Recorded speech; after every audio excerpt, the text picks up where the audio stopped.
నమస్తే, welcome to Aadan మరో కోణం. నేను కిషోర్ కుమార్. ఎన్టీఆర్ జిల్లాలో కీలకమైనటువంటి 5 నియోజకవర్గాల్లో జగన్మోహన్ రెడ్డి అభ్యర్థుల మార్పులు చేర్పులు చేయబోతున్నాడట. ప్రస్తుతానికి అటానే, ఎందుకంటే దానికి సంబంధించినటువంటి కొన్ని వివరాలు నిన్నటి నుంచి సోషల్ మీడియాలో పెద్ద ఎత్తున చక్కర్లు కొడుతున్నాయి. దాన్ని సమర్థిస్తూనో ఖండిస్తూనో ఇంతవరకు ఎలాంటి ప్రకటన వైసీపీ నుంచి రాలేదు. కాబట్టి ప్రస్తుతానికి మనం అనుకోవచ్చు, ఆలోచించవచ్చు. అయితే ఈ కీలకమైనటువంటి 5 నియోజకవర్గాల్లో మార్పులు అనగానే చాలామంది చాలా ఊహించుకుంటారు. కాసేపు ఆగండి, ఇంతకుముందు మనం చూసినట్లుగానే ఇక్కడ వాళ్ళని తీసి అక్కడ వాళ్ళని తీసి ఇక్కడ తప్ప పెద్దగా కొత్త మార్పులు అయితే ఏవీ లేవు. అది కూడా కీలకమైనటువంటి ఈ 5 నియోజకవర్గాల్లో ఈ మార్పులు ఎందుకు చేయబోతున్నారు అనేటటువంటి అంశం మీద తెలుగుదేశం పార్టీ కూడా ఒక కంట కనిపెడుతూనే ఉంది. ఇది మనల్ని కన్ఫ్యూజ్ చేయడానికి ఈ ప్రచారం చేస్తున్నారా? మనల్ని కన్ఫ్యూజ్ చేద్దామనే ఉద్దేశంతోనే ఇలాంటి లిస్టు సోషల్ మీడియాలో రిలీజ్ చేస్తున్నారా? ఇది నిజమా కాదా? ఒకవేళ నిజమైతే మనకు నష్టం ఏంటి, లాభం ఏంటి అనేటటువంటి చర్చ కూడా ఇప్పుడు ప్రస్తుతం కృష్ణా జిల్లా, అదే ఎన్టీఆర్ జిల్లా తెలుగుదేశంలో అయితే పెద్ద ఎత్తున సాగుతోంది. సో ఆ మార్పులు చేర్పులు ఏంటి, ఆ కీలకమైన నియోజకవర్గాలు ఏంటి, వీటి గురించి నేను ఈ వీడియోలో క్లుప్తంగా చెప్పేటటువంటి ప్రయత్నం చేస్తాను. ఒకవేళ ఈ మార్పులు నిజంగా జరిగితే అది ఎవరికి లాభం, ఎవరికి నష్టం, మీరేమనుకుంటున్నారనేది ఫస్ట్ నాకు కమెంట్ రూపంలో రాసి తెలియజేసే ప్రయత్నం అయితే చేయండి. ఇక నేను అసలు పాయింట్కి వచ్చేస్తాను. ప్రధానంగా ఏంటి 5 నియోజకవర్గాలంటే నందిగామ, జగ్గయ్యపేట, తిరువూరు, విజయవాడ ఈస్ట్, మైలవరం. ఆప్షనల్గా విజయవాడ వెస్ట్ను కూడా పెట్టుకోండి.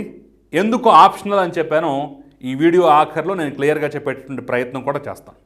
సో మరి నందిగామ, జగ్గయ్యపేట, తిరువూరు, విజయవాడ ఈస్ట్, మైలవరంలో ఎలాంటి మార్పులు చేర్పులు వైసీపీ ఊహిస్తోంది, అనుకుంటోంది అనేటువంటి అంశం మనం చూసినట్లయితే ప్రధానంగా మార్పులు ఈ విధంగా ఉండబోతున్నాయి. నందిగామ అభ్యర్థిగా ఉన్నటువంటి ప్రస్తుత ఎమ్మెల్యే మొండితోక జగన్మోహన్ రావును తీసుకెళ్లి తిరువూరులో వేయబోతున్నారట. ఇక జగ్గయ్యపేట అభ్యర్థిగా ఉన్నటువంటి సామినేని ఉదయభానును తీసుకెళ్లి విజయవాడ ఈస్ట్లో వేయబోతున్నారట.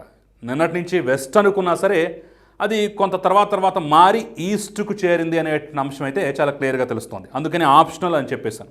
సో జగ్గయ్యపేట అభ్యర్థిగా ఉన్నటువంటి ఎమ్మెల్యే సామినేని ఉదయభాన్ని విజయవాడ ఈస్ట్కి, ఇక విజయవాడ ఈస్ట్ అభ్యర్థిగా ఉన్నటువంటి పాత అభ్యర్థి ఎవరైతే ఉన్నారో దేవినేని అవినాష్, ఆయన తీసుకెళ్ళి మైలవరంలో వేయబోతున్నారట.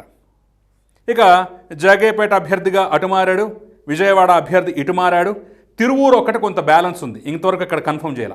మరి ఖాళీగా ఉన్న నందిగామ పరిస్థితి ఏంటయ్యా అంటే నందిగామకి ప్రస్తుతం వేరులపాడు జడ్పీటీసీగా ఉన్నటువంటి అమర్లపూడి కీర్తి సౌజన్యను తీసుకొచ్చే ప్రయత్నం జరగబోతోంది. ఎందుకంటే ఆవిడ మొండితోక జగన్మోహన్ రావుకి, పార్టీకి చాలా విధేయురాలు కాబట్టి, పైగా దళిత వర్గానికి చెందినటువంటి మహిళ కాబట్టి అనేక రకాల పారామీటర్స్ అక్కడ కలుపుకొని ప్రస్తుతం నందిగామకి వీర్లపాడు జడ్పీటీసీగా ఉన్న కీర్తి సౌజన్యను తీసుకొచ్చే ప్రయత్నం కూడా అక్కడ జరగబోతుందట. సో మరొక్కసారి కన్ఫ్యూజన్ లేకుండా క్లుప్తంగా చెప్పాలంటే నందిగామ అభ్యర్థిని తీసుకెళ్లి తిరువూరు, జగ్గయ్యపేట అభ్యర్థిని తీసుకెళ్లి విజయవాడ ఈస్టు, మైలవరం అభ్యర్థిని తీసుకొచ్చి జగ్గయ్యపేట, జగ్గయ్యపేటలో ఉన్నటువంటి ప్రస్తుత అభ్యర్థిని తీసుకొచ్చి విజయవాడ ఈస్టు, ఇలా రకరకాలుగా మార్పులు చేర్పులు చేస్తున్నారట.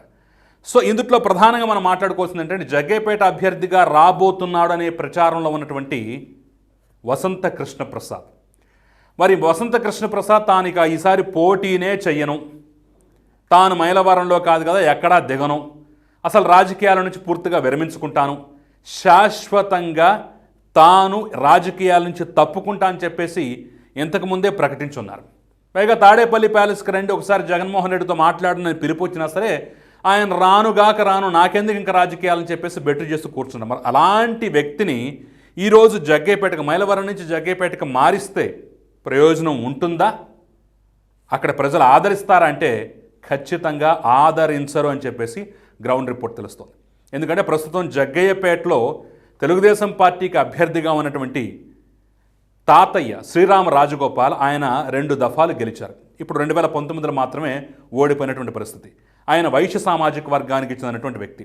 పైగా ఆ యొక్క నియోజకవర్గంలో కమ్మ సామాజిక వర్గం, కాపు సామాజిక వర్గం ఓట్లు గణనీయంగా ఉంటాయి.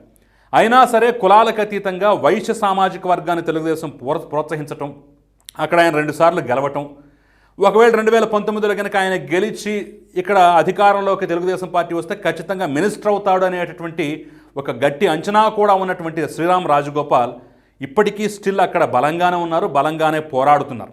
సో నిన్న మొన్నటి వరకు సామాన్య ఉదయభాన్ ఉంటే కొంత టైట్ ఫైట్ ఉండేది అనే భావన కలిగిన అభ్యర్థి మారిస్తే కనుక ఖచ్చితంగా గెలుస్తాడు, వైసీపీలో ఎవరిని మార్చినా సరే ఖచ్చితంగా శ్రీరామ్ రాజగోపాలే గెలుస్తారనేటటువంటి ప్రచారం బలంగా ఉన్నటువంటి నేపథ్యంలో ఇప్పుడు మైలవరం నుంచి కృష్ణప్రసాదం తీసుకొచ్చి ఇక్కడ దింపటం వల్ల, దిగుమతి చేయటం వల్ల ప్రయోజనం ఉండదనేది తెలుగుదేశం పార్టీ గట్టిగా చెప్తున్నటువంటి మాట. దాంతోపాటుగా అసలు వసంత కృష్ణప్రసాద్ తెలుగుదేశంలోకి వస్తాడనే ఊహాగానాల నడుమ ఇవన్నీ సాగుతాయి అనేది వాళ్ళు ఇస్తున్నటువంటి కౌంటర్. ఇక దాంతోపాటుగా నందిగామ తీసుకుందాం. నందిగామలో మొండితోక జగన్మోహన్ రావు ఈసారి ఖచ్చితంగా ఓడిపోతాడు, తంగిరాల స్వామి ఖచ్చితంగా గెలుస్తుందని చెప్పేసి గ్రౌండ్లో బలంగా ప్రచారంలో ఉంది. ఎందుకంటే నందిగామ కంచుకోట తెలుగుదేశం పార్టీకి, పైగా ఇక్కడ మాదిగ సామాజిక వర్గం చాలా ఎక్కువగా ఉంటుంది. ఇప్పుడు మీరు కొత్తగా తీసుకొచ్చి పెట్టేటటువంటి కీర్తి సౌజన్య మాల సామాజిక వర్గం చెందినటువంటి అభ్యర్థి. సో మాదిగలు ఎక్కువగా ఉన్నారు కాబట్టి తంగిరాల స్వామికి కొంత ఉపయోగకరంగా ఉంటుంది, కొంత బలంగా ఉంటుంది అనేటటువంటి భావన కూడా అక్కడ కలుగుతోంది. దాంతోపాటుగా గత 5 సంవత్సరాలుగా ఈ మొండితోక సోదరుల మీద గట్టిగా పోరాడినటువంటి చరిత్ర సౌమ్యకు ఉంది. ముఖ్యంగా నందిగామ నియోజకవర్గంలో మొండితోక బ్రదర్స్, మొండితోక అరుణ్ కుమారు, జగన్మోహన్ రావు ఇద్దరి మీద పెద్ద ఎత్తు వ్యతిరేకత ఉన్న నేపథ్యంలో ఈసారి మొండితోక జగన్మోహన్ రావుని తప్పిస్తారని ఎలాగో తెలిసినా సరే ఆయన సోదరుడు అరుణ్ కుమార్కి ఇస్తారేమో అనేటటువంటి ఒక ప్రచారం బలంగా ఉన్న నేపథ్యంలో ఇప్పుడు వాళ్ళిద్దరూ కాదని చెప్పేసి వేరే అభ్యర్థిని తీసుకొచ్చి పెట్టడం వల్ల, అది కూడా జడ్పీటీసీని తీసుకొచ్చి పెట్టడం వల్ల పెద్దగా ఉపయోగం లేదనే భావన అయితే గ్రౌండ్లో బలంగా వినిపిస్తుంది. సో అక్కడికి 2 సీట్లు దాదాపుగా పోయినట్టే అనుకోవచ్చు. ఇక విజయవాడ ఈస్ట్కి వద్దాం. మరి జగ్గయ్యపేట నుంచి సామాన్య ఉదయభాన్ తీసుకుని విజయవాడ ఈస్ట్ అనేటటువంటి ప్రచారం ఎందుకు జరుగుతోంది అంటే గద్దే రామ్మోహన్ రావును ఓడించడానికి ఇతనే సరైన అభ్యర్థి అనే భావన అయితే కాదు. అక్కడ కాపులు బలంగా ఉన్నారు కాబట్టి, కాపు ఓటింగ్ పర్సంటేజ్ ఎక్కువగా ఉంది కాబట్టి. సో సామాన్య ఉదయభాన్ అయితే కొంతవరకు ఆ జిల్లా మీద ప్రభావం చూపించగలడు. పైగా జగ్గయ్యపేటలో ఆయనకు కొంత ప్రతికూలమైనటువంటి పరిస్థితులు ఉన్నాయి కాబట్టి మార్పు చేర్పులో భాగంగా ఈయనని ఈస్ట్కి పంపిస్తే అక్కడ కాపులో ఒక పోలరైజేషన్ రావచ్చు, ఈయన్ని గెలిపించుకుందామనే భావన రావచ్చు. ఆ విధంగా తెలుగుదేశాన్ని గద్దె రామ్మోహన్ని దెబ్బ కొట్టొచ్చు అనేటటువంటి ఆలోచనతోనే ఈ ప్రయత్నం చేస్తున్నట్లుగా అయితే ఒక కామెంట్ అయితే వస్తుంది. సో మరి ఈ ప్రయత్నం ఎంతవరకు ఫలిస్తుందంటే ఖచ్చితంగా ఫలించదని చెప్తున్నారు. ఈసారి విజయవాడ మీద తెలుగుదేశం జనసేన ప్రభావం గట్టిగా ఉండబోతోంది.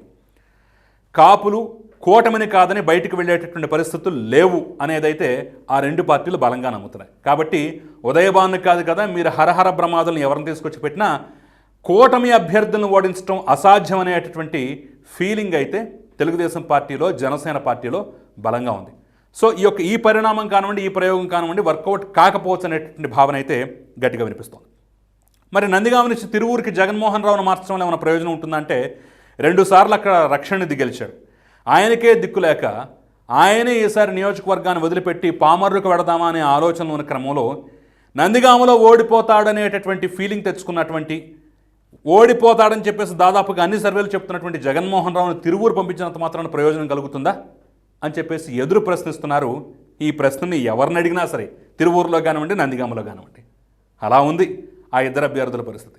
సో దాని గురించి ఆలోచించక్కర్లేదనే భావన కూడా వ్యక్తమవుతుంది. కానీ ఒక టైట్ ఫైట్లో ఈసారి తిరువూరు ఉండొచ్చు, చెప్పలేవు. ఏ సమీకరణం ఎటైనా మారిపోవచ్చు అని మరొక మాట కూడా వినిపిస్తోంది. ఇక లాస్ట్గా మనం చెప్పుకోవాల్సింది మైలవరం. మైలవరంలో వసంత కృష్ణప్రసాద్ని కాదని దేవినేని ఉమామహేశ్వరరావు మీద దేవినేని అవినాష్ను బరిలోకి దించినట్లయితే ఏం జరుగుద్ది అనేదే ఇప్పుడు అందరూ ఆసక్తిగా ఎదురు చూస్తున్నటువంటి అంశం. ఎందుకంటే ఇద్దరు ఒకే కుటుంబానికి చెందినటువంటి వాళ్ళు. ఏదో జగన్మోహన్ రెడ్డి కుటుంబాలను చీలుస్తారు వీళ్ళ కోసం, కుటుంబాలను చీలుస్తారు వాళ్ళ కోసం, కుటుంబాలను చీలుస్తారు రాజకీయాల కోసం అని చెప్పేసి పెద్ద పెద్ద డైలాగులు చెప్పాడు కదా. మరి ఉమామహేశ్వరరావు మీద దేవినేని అవినాష్ని ఏ విధంగా నిలబెడతాడు? మరి ఇది కుటుంబాన్ని చేల్చడం కాదా అనే ఒక కామెంట్ కూడా ఇక్కడ బలంగా వినిపిస్తోంది. అయినా సరే ఉమా గత 2-3 దఫాలుగా బలంగా అక్కడ పోరాడాడు, గెలుచుకుంటూ వచ్చినటువంటి అభ్యర్థి. సరే 2019లో ఓడిపోయినా సరే ఇప్పటికీ ఆయన పట్టు అలాగే ఉంది. మరొక్కసారి ఆయనకి టికెట్ ఇస్తే అవినాష్ ఆయన ముందు నిలబడేటువంటి అవకాశం ఉండదు. సక్సెస్ఫుల్గా మరో నియోజకవర్గాన్ని మార్చుకుని మరోసారి కూడా ఓడిపోతాడు. ఎందుకంటే నియోజకవర్గాలు మారటం, ఓడిపోవటం దేవినేని అవినాష్కి ఒక అలవాటు అయిపోయింది. ఈసారి కూడా స్థిరమైనటువంటి నియోజకవర్గాన్ని ఎంచుకోకుండా ఎక్కడిస్తే అక్కడ, ఎక్కడికి పొమ్మంటే అక్కడ ఈ ప్రయోగాల్లో చిత్తైపోవటం ఖాయం మరోసారి అనేటటువంటి భావన కూడా ఎన్టీఆర్ జిల్లాలో బలంగా వినిపిస్తుంది. సో నందిగామ, జగ్గైపేట, తిరువూరు, విజయవాడ ఈస్ట్, మైలవరం ఈ యొక్క 5 నియోజకవర్గాల్లో మార్పులు చేర్పులు జరగబోతున్నాయి.